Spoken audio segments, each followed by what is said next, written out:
इस वीडियो को डाउनलोड करके आप लोग फटाफट से अपने चैनल पर भी अपलोड कर सकते हो, क्योंकि मुझे नहीं पता मेरे चैनल से ये वीडियो कब उड़ा दी जाए, क्योंकि इस वीडियो में मैं इस पाखंडी धीरेन्द्र शास्त्री के पर्चे का राज आप सभी को बताने वाला हूँ। ये जो पर्चा है हमने उनको कुछ भी नहीं बताया, उन्होंने सब कुछ खुद ही लिखा है। और मैं उन मासूम भक्तों से हाथ जोड़कर माफी मांगना चाहता हूँ जिनका भरोसा आज टूटने वाला है। आपकी उम्र हमें लग जाए। राधे राधे हरे कृष्णा, मेरा ब्रेन ट्यूमर ठीक कर दो। ठीक हो गया।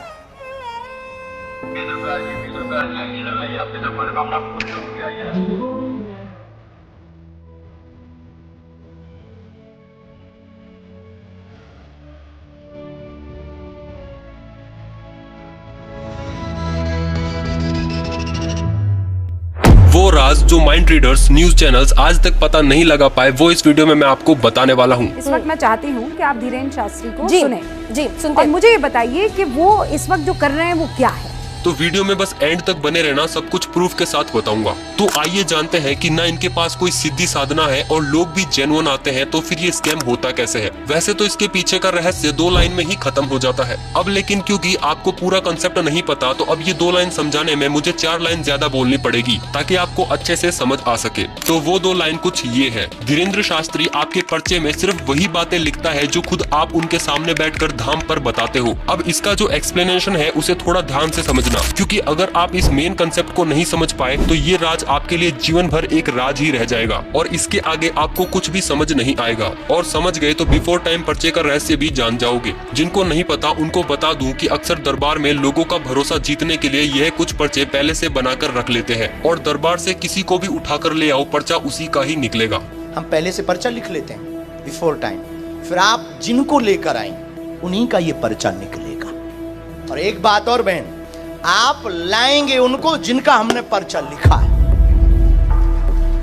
तो आइए समझते हैं। धाम पर रैंडमली जिसकी भी अर्जी लगती है वो भक्त मंच पर आता है। धीरेन्द्र शास्त्री उसका पर्चा लिखते हैं और तख्ती पलटकर पूछते हैं क्या प्रश्न लेकर आए हो। वो भक्त उन्हें सब कुछ बताता है और फिर धीरेन्द्र शास्त्री उसे पर्चा दिखाते हुए वही सब कुछ बोलते हैं जो उसने बताया होता है। लेकिन लेकिन लेकिन यहाँ पर है मेन ट्विस्ट। यहाँ पर चीज नोटिस करना, वो सिर्फ बोल कर बताते हैं, ना कि पढ़कर। शब्दों पर ध्यान देना। अभी तक जो वो बोल रहे हैं ऐसा कुछ भी पर्चे पर नहीं लिखा, और वो सिर्फ वही सब कुछ बोल रहे हैं जो सामने बैठे भक्त ने उन्हें बताया था। अब आप लोग सोच रहे होंगे कि अगर इन्होंने पर्चे पर कुछ लिखा ही नहीं तो उसने पढ़ा क्या। और सेकंड क्वेश्चन, जब पर्चा कैमरे में दिखाते हैं तो उसमें वो सब कुछ कैसे लिखा होता है। कंफ्यूज होने की बिल्कुल भी जरूरत नहीं है, अभी समझाता हूँ प्रूफ के साथ। जब भक्त मंच पर जाता है तो धीरेन्द्र शास्त्री उसके पहनावे या बॉडी लैंग्वेज को देखकर 2-3 लाइंस पर्चे पर लिख देते हैं, ताकि पर्चा पढ़ाते समय भक्त को कुछ लिखा हुआ दिखाया जा सके। और कुछ ऐसे सवाल ब्लैंक छोड़कर लिखे जाते हैं जिनके जवाब भक्त के बताने के बाद पूरे कर लिए जाते हैं। वो इस बात का पूरा ध्यान रखते हैं कि पर्चा भक्त के द्वारा ना पढ़ा जाए। अगर भक्त ने पढ़ने की कोशिश भी की तो उनकी अशुद्ध लिखावट के कारण वो उसे नहीं पढ़ पाता। इसमें सबसे इम्पोर्टेंट रोल उनकी गंदी लिखावट, आधे अधूरे सेंटेंसेस और पर्चा दिखाने के एंगल का होता है। धीरेन्द्र शास्त्री भक्त को पर्चा पढ़ाते समय केवल उनके पर्चे पर उंगली चलाते हुए वही सारी बातों को दोहराते हैं जो भक्त उन्हें बताता है। माँ को स्वास्थ्य की समस्या, घुटना व पैर में दर्द असहनीय रहता है। टिकट कंफर्म नहीं हुई थी।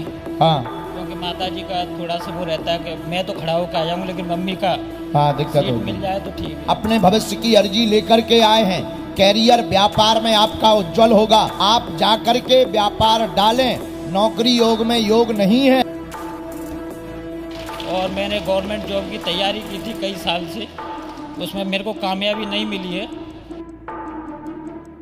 बेटा के पैर में दिक्कत बनी हुई है, नस में दर्द बना है, इसलिए वह जॉब में सफल नहीं हो पाया। वह जॉब की तैयारी से वापस आया है।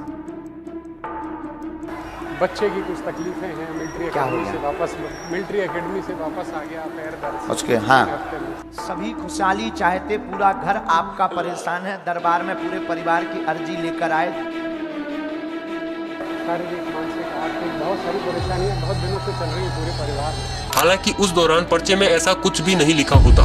जैसे ही भक्त केवल सुनने मात्र से प्रसन्न हो जाता है, धीरेन्द्र शास्त्री समाधान या मंत्र लिखने का बोलकर तुरंत पेन उठाकर वो खाली स्थानों पर भक्तों द्वारा कही गई बातों को कम शब्दों में पर्चे पर उतार लेते हैं। यही कारण है कि धीरेन्द्र शास्त्री ने आज तक कभी भी भक्तों की समस्या बताने के तुरंत बाद या पर्चा एडिट करने से पहले पर्चा कैमरे पर नहीं दिखाया, और कहीं दिख जाए तो समझ लेना वो बंदा स्क्रिप्टेड है। और आप प्रूफ के लिए यूट्यूब पर मौजूद कोई भी वीडियो उठाकर देख लो, वो पर्चा पढ़ने के तुरंत बाद पेन उठाकर पर्चा एडिट करने में लग जाते हैं।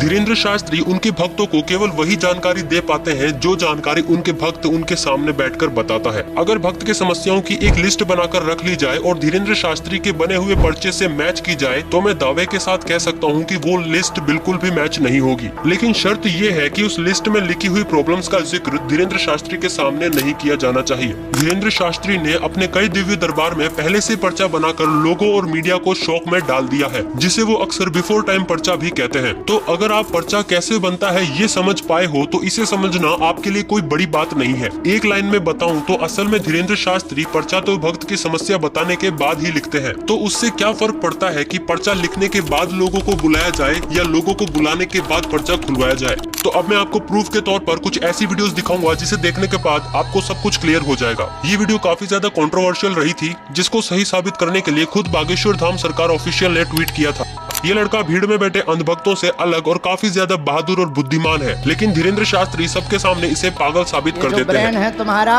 ये तुम्हारा सनका हुआ ब्रेन है, तुम 2 कौड़ी के पढ़े लिखे हो। सबूत के लिए ये वीडियो काफी है, लेकिन फिर भी मैं आपको इसके अलावा आगे और भी सबूत दूंगा। एक बार के लिए इस वीडियो को एज अ प्रूफ के तौर पर समझते हैं। सबसे पहले धीरेन्द्र शास्त्री इस व्यक्ति का पर्चा बनाते हैं, फिर उससे प्रश्न पूछते हैं। बोलिए क्या समाधान पाना चाहते हैं बालाजी से? नोट करना ये क्या इन्फॉर्मेशन देता है। मुस्लिम लड़की से बहुत प्यार करता हूँ, मैं ब्राह्मण हूँ और वो मुस्लिम है, तो आपको क्या लगता है इसके अलावा? नहीं, अगर आ रही हो तो आने दो। नहीं आ रही हो नहीं, अभी बहुत सारी चीज़ें हो चुकी हैं। अभी रिसेंटली उसकी शादी हो गई 5 महीने पहले। अब धीरेन्द्र शास्त्री इसे पर्चा पढ़ाते हैं उसी एंगल से ताकि वो ना पढ़ पाए, और जैसे इसने पढ़ने की कोशिश की पर्चे को ऊपर कर लिया। केवल देखने चले आए थे, आशीर्वाद लेने आए थे, स्वतः ही बोलने लगेंगे लव के बारे में, चिंता ना करें, वहाँ नहीं प्राप्त होनी है, न लफड़ों में पड़े। मैं देखूं इसे?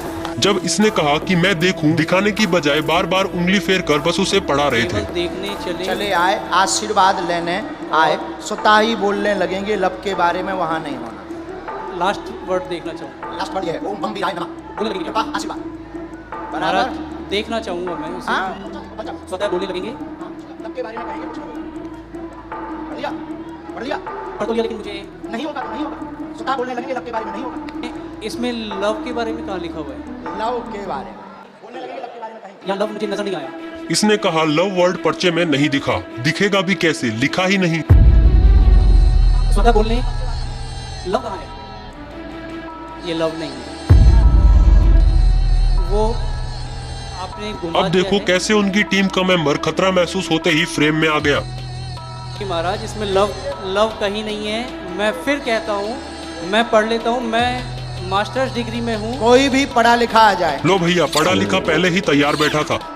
केवल देखने चले आए, आशीर्वाद लेने स्वतः बोलेंगे, लव के बारे में कहेंगे। लव के बारे में कहेंगे।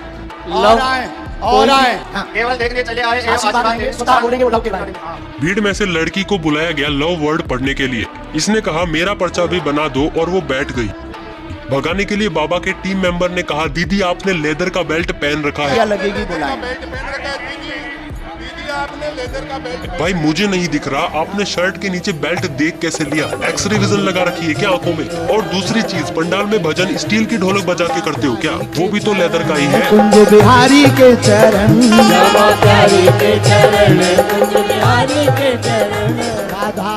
Okay, come to the point. अभी एक और बुलाओ, जिसको आप बुलाओ। नहीं, हम नहीं मानेंगे। मेरी मम्मी को बुलाया जाए। माइक में बुलाने पर इनकी माताजी नहीं आती, फिर ये भीड़ में मम्मी को बुलाने के लिए जाता है। यहाँ से चाहे जहाँ से जाओ, लेके आओ। कुछ देर बाद इनकी मम्मी मंच पर आ जाती है, लेकिन भीड़ के कारण उसे आने में समय लगता है। आपका ही बेटा है। उसी बीच इनकी माताजी धीरेन्द्र शास्त्री को बिना माइक के ये जानकारी दे देती है कि उसके बेटे की शादी हो रखी है और उसकी 6 साल की बच्ची है। समझदार के लिए इशारा काफी है। ये सब जानने के बाद धीरेन्द्र शास्त्री को बचने का मौका मिल जाता है और वो तुरंत जनता को कहते हैं, सब लोग बैठ जाओ, अब और मजा आएगा। आपने एक सनातन धर्म के नाम पर धमकियां देने की दुकान खोली। ये साधु की भाषा तो नहीं हो सकती। तो बाजी पर माता जी आपकी है। बिल्कुल मेरी माता जी। अब इनको पढ़वा दें। क्या लिखा? माइक से। केवल देखने चले आए, आशीर्वाद लेंगे, स्वतः बोलने लगेंगे, लव के बारे में कृपा नहीं होगी। सबका लिखने का तरीका अलग होता है। धीरेन्द्र शास्त्री वही सारी बातें कॉन्फिडेंस से माइक पर बोलते हैं जो उनकी माताजी ने अभी अभी उनके सामने बैठकर बिना माइक के बताई थी। आप स्वयं शादीशुदा हैं,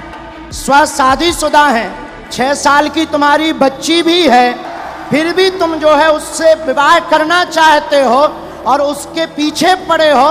पूरा घर तुम्हारे पीछे पागल और बर्बाद है दिन ना रात, और तुम्हारा दिमाग सनका हुआ है। और जनता को लगता है कि वो सारी बातें धीरेन्द्र शास्त्री ने सिद्धि से पता की है। अगर उन्हें ये बातें पहले से पता थी तो वीडियो की स्टार्टिंग में उन्होंने मुस्लिम लड़की के लिए ऐसा क्यों कहा? नहीं, अगर आ रही हो तो आने दो। नहीं आ रही हो नहीं। बट अब देखो मेन ट्विस्ट, जहाँ पर ये वो सारी बातें पर्चे पे लिखते हैं जो उनकी माताजी ने उन्हें बताई थी। मेरी शादी होगी क्या? उससे शादी नहीं होगी। मेरी उसको पहले ही मना हो चुकी है। हम दोनों ने पहले ही खत्म कर दिया है। और इसी के साथ लव वर्ड भी लिख देते हैं। और अब ये पर्चा कैमरे में दिखाने के लिए तैयार है। यही पर्चा लिखने के तुरंत बाद कैमरे पर क्यों नहीं दिखाया? और देख लो बॉर्डर के बाहर साफ बाद में लिखा हुआ दिख रहा है। अभी रुको, ऐसे मेरे पास बहुत सारे प्रूफ है जिसमें से 2 मेन प्रूफ और दिखाने हैं। अब सेकंड प्रूफ देखो। इस वीडियो का थोड़ा सा कॉन्टेक्स्ट मैं आपको समझा देता हूँ। अब ये लड़का पहले से लिस्ट बनाकर लाता है जो बातें इसे धीरेन्द्र शास्त्री से पूछनी है। इसका इंटेंशन बाबा को पकड़वाने का बिल्कुल भी नहीं था, बस ये भूल न जाए इसलिए ये सारी बातें पर्चे में लिख कर लाया था। जैसे ही धीरेन्द्र शास्त्री इससे पूछते हैं प्रश्न पूछो, ये कहता है बालाजी को सब पता है। बालाजी को सब पता है। प्रश्न पूछो। और जैसे ही बोलता है पर्चा लाया हूं, धीरेन्द्र शास्त्री के फेशियल एक्सप्रेशन देखो। आप लोगों को परेशान नहीं होना है, सब चलता रहेगा। ये लाइन भक्तों के लिए बिल्कुल भी नहीं थी, बल्कि उनकी टीम के लिए मैसेज था। प्रश्न पूछो। बालाजी को सब पता है, क्या चाहिए? नजदीक आओ। पहले तो तुम बिल्कुल घबराओ ना, श्वास बढ़िया से लो। हम पर्चा उठाते हैं अपना। हमने लिखा, बहुत हैरान है, अपने पास एक जेब में पर्चा डाल करके लाए हुए हैं। बड़ी चालाकी से इस लड़के की जेब से पर्चा निकलवाते हैं, पढ़ते हैं, फिर बताते हैं। माइक उठाओ पहले जी। अब वो निकालो, खोलो उसे, खोलो जी। बोलो क्या चाहते हो बालाजी के चरणों? कर्ज मुक्ति जी। और पिताजी का स्वास्थ्य सही हो जी। जी। हमने लिखा बहुत हैरान, पर्चा लाए, 3 प्रश्न मूल हैं, बाकी श्री राम जयराम आदि लिखा रखा है आपने। क्या बात है सर, क्या बात है सर। तो नेक्स्ट बढ़ते हैं हमारे लास्ट प्रूफ पर, जो कि काफी ज्यादा इंटरेस्टिंग है। ये वीडियो भी काफी चर्चा में रहा था, जिसमें एक पत्रकार मोजो स्टोरी यूट्यूब चैनल से आता है और धीरेन्द्र शास्त्री को चैलेंज करते हुए कहता है, पत्रकार हूँ मैं, जिसको लेके आऊंगा क्या आप उसकी अर्जी बता पाएंगे? और धीरेन्द्र शास्त्री चैलेंज एक्सेप्ट करने की बजाय इसे बुला लेते हैं। बोलने का तमीज ही नहीं है। तैं भी ये आजा, आजा, ओ बेटा आजा, तैं ही आए थे। ये इससे 2-3 सवाल पूछते हैं, फिर वही सेम क्वेश्चन जो सबसे करते हैं। तुम्हें क्या पूछना है? वही लिखा है। हमें ये ज्ञात था तो जब हम दरबार में बैठे थे तब 2 पर्चे बनाकर हमने पहले ही रख लिए थे। पढ़, ये तेरा इतिहास। और फिर कहते हैं, ये क्या लिखा है? एक व्यक्ति परीक्षा लेने आएगा, बीच में टोकेगा, बदतमीजी करेगा, नालायक है, उसको बुलाने की आवश्यकता नहीं, ठिकाने लगा भी देना है आशीर्वाद। है ना शॉकिंग? पत्रकार आने वाला था, ये बात पहले से पर्चे में कैसे लिखी हुई थी, और इसके बीच में धीरेन्द्र शास्त्री ने पेन भी नहीं उठाया। बट कंफ्यूज होने की जरूरत नहीं है, जो काम धीरेन्द्र शास्त्री एंड में करते हैं वो काम इन्होंने पहले ही कर दिया, यानी कि पत्रकार के चैलेंज देते ही कर दिया था। मैं पत्रकार हूँ मैं, जिसको लेके आऊंगा क्या आप उसकी अर्जी बता पाएंगे? क्या हम तुम्हारे नौकरा बैठेगा? लगाओ अर्जी, सीताराम जपो। उसके बाद पत्रकार को बुलाया गया। आइए, इस क्लिप को ध्यान से देखो। कौन सी न्यूज है तुम्हारी? Mojo story Delhi. Mojo story Delhi. कौन सी? हाँ जी, कौन सी न्यूज? Mojo story Delhi. हमने आज तक सुनी ही नहीं है।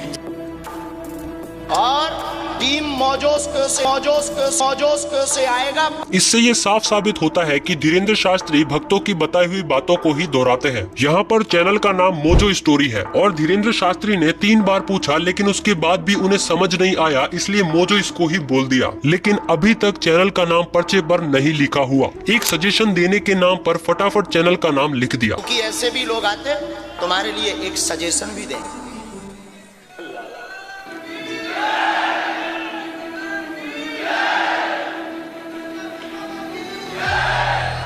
ये वो पर्चा है जो आप स्क्रीन पर देख सकते हैं। पर्चे में एक पेन का रंग दूसरे पेन के रंग से अलग है। ये लाइन उसने मेरे सामने लिखी। एक सलाह देना चाहता हूँ। सलाह में क्या लिखा कि आप एक अच्छे आदमी हो, न्यूज़ बढ़ाने के लिए यहाँ आए हो, और जनता के सामने ऐसे प्रिटेंड किया जैसे कोई सीक्रेट लिख दिया हो। टीवी पर दिखाओ ये पर्चा, नीचे वाली लाइन छिपा देना। आप ही छिपा दो नीचे वाली लाइन, उन्हीं को दो, वही छिपा देंगे। नीचे वाली लाइन छिपा दो। तो वीडियो ज्यादा लंबी ना हो, इसलिए फर्स्ट पार्ट को यहीं पर खत्म करते हैं और सेकंड पार्ट में हम ये जानेंगे कि लाखों लोगों की भीड़ में से ये लोगों का नाम लेकर कैसे बुला लेते हैं। ये काफी इंटरेस्टिंग वीडियो होने वाला है, क्योंकि इसमें धीरेन्द्र शास्त्री ने वाकई में टेक्नोलॉजी का गजब इस्तेमाल किया है। तो चैनल कहीं गुम न जाए, इसलिए चैनल को सब्सक्राइब कर देना। तो मिलते हैं नेक्स्ट वीडियो में। जब तक के लिए अपना ध्यान रखना और ऐसे पाखंडियों से बच कर रहना। वो लोग इतने लोगों को बेवकूफ बनाकर अपना बिजनेस कैसे चला रहे थे? एक ताबीज बांध दो तो लोग कुछ भी मान लेते हैं। हमें लगता है काली बिल्ली से किस्मत खराब होगी। सब चाहते हैं कि उनके साथ अच्छा हो, सबको डर होता है कि उनके साथ बुरा ना हो जाए। ये डर इंसान को कुछ भी मानने पर मजबूर कर देता है।